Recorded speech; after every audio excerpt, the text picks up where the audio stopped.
Shutter जी बोल रहे थे, मैं सोच रहा था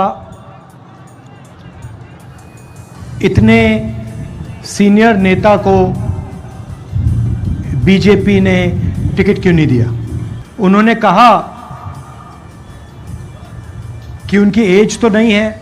उन्होंने कहा कि कर्नाटक में बीजेपी को उन्होंने खड़ा किया, और जब वो बोल रहे थे मैं सुन रहा था कि भाई क्या कारण है कि इनको बीजेपी से निकाल दिया। और फिर उन्होंने अपने भाषण में जवाब दे दिया। उन्होंने कहा मेरे बारे में कोई टेप नहीं है, मैंने कोई भ्रष्टाचार नहीं किया। क्योंकि इन्होंने भ्रष्टाचार नहीं किया इसलिए इनको टिकट नहीं मिला। सीधी सी बात। मतलब इन्होंने 40% नहीं खाया, 40% नहीं खाया, बीजेपी में नहीं हो सकते, टिकट नहीं मिल सकता, मंत्री नहीं बन सकता। सही बात है ना। कभी कभी बीजेपी की मीटिंग होती है, नरेंद्र मोदी जी भ्रष्टाचार की बात करते हैं और उनके स्टेज पे चारों ओर कर्नाटक के 40% वाले नेता खड़े रहते हैं। मोदी जी कहते थे भ्रष्टाचार से मैं लड़ता हूं, अब जो भ्रष्ट व्यक्ति नहीं है उसको निकाल दिया। मतलब आप भ्रष्टाचार के लिए लड़ते हो। अच्छा, विंगलेश्वर स्वामी गदग जी ने भी कहा, मजेदार बात कही उन्होंने कि बीजेपी ने मुझे डिस्काउंट दिया। मतलब 40% नहीं लिए, सिर्फ 30% लिए, वो भी मठ से। मतलब एक तरफ धर्म की बात करते हैं और फिर दूसरी तरफ मठ को डिस्काउंट देते हैं। 40% नहीं लिए, 30% ले लिए, बाकी कर्नाटक से 40%।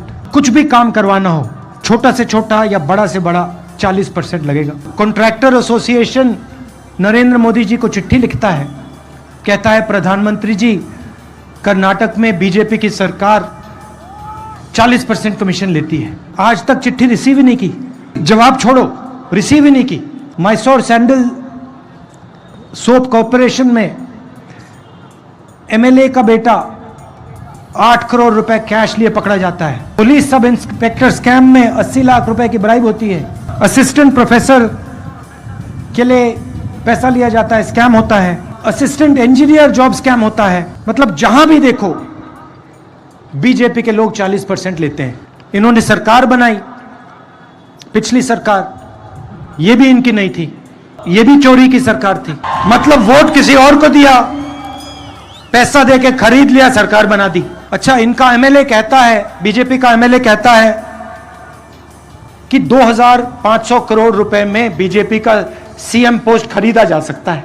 मतलब आपके भविष्य की कीमत बीजेपी के मुताबिक 2500 करोड़ रुपए। इनको ये 40 नंबर अच्छा लगता है, इस बार 40 सीटें दे देना इनको। और बात करेंगे बसवना जी की, उनकी मूर्ति के सामने जाके हाथ जोड़ेंगे और पूरे देश में नफरत फैलाएंगे। एक धर्म को दूसरे धर्म से लड़ाएंगे, एक जात को दूसरी जात से लड़ाएंगे। और जो बसवना जी ने पूरी जिंदगी किया उसके खिलाफ काम करेंगे। 2-3 बड़े उद्योगपतियों की पूरी मदद करेंगे। और किसान, मजदूर, छोटे दुकानदार चिल्लाते रहें, रोते रहें, इनको कोई फर्क नहीं पड़ता। इन्होंने आपसे 40% पैसा लिया। पिछले 5 साल इन्होंने हर कॉन्ट्रैक्ट में आपसे 40% लिया।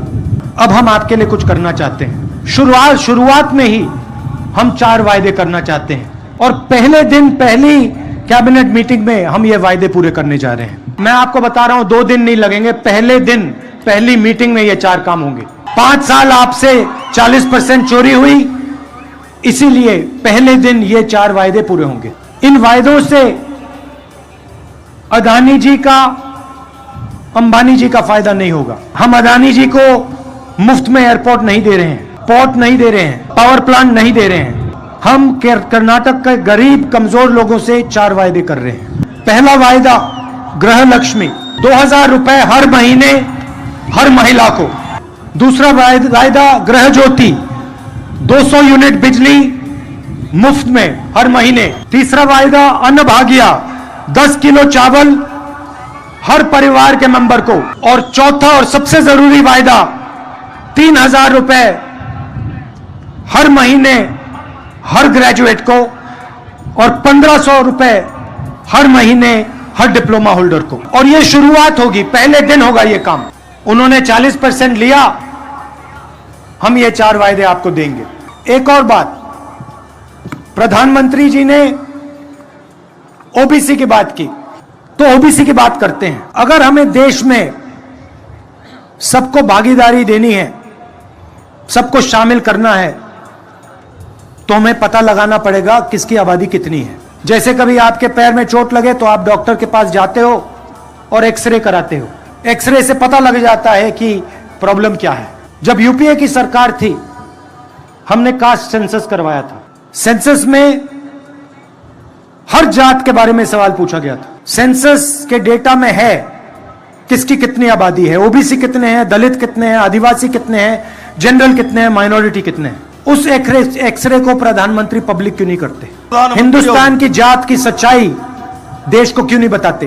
क्योंकि वो सचमुच में ओबीसी की मदद नहीं करना चाहते हैं। मैं आपको छोटा सा उदाहरण देता हूं। आज हिंदुस्तान की सरकार को सेक्रेटरीज चलाते हैं। देश का पैसा, सरकार का पैसा, सरकार का बजट सेक्रेटरीज डिसाइड करते हैं।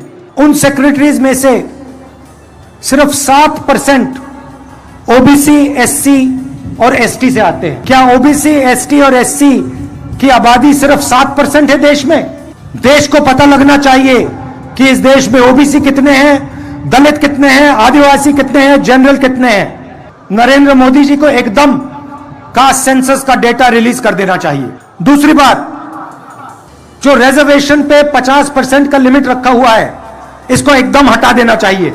अगर नरेंद्र मोदी सचमुच में ओबीसी की बात करना चाहते हैं, सचमुच में ओबीसी को भागीदारी देना चाहते हैं, सचमुच में ओबीसी का भविष्य बनाना चाहते हैं, तो ये 2 कदम उठा लें।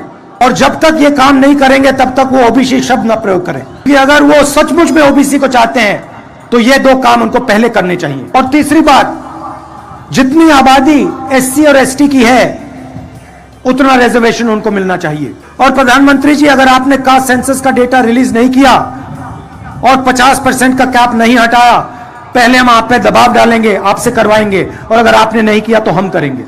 आखिरी बात मैं किसानों की करना चाहता हूं।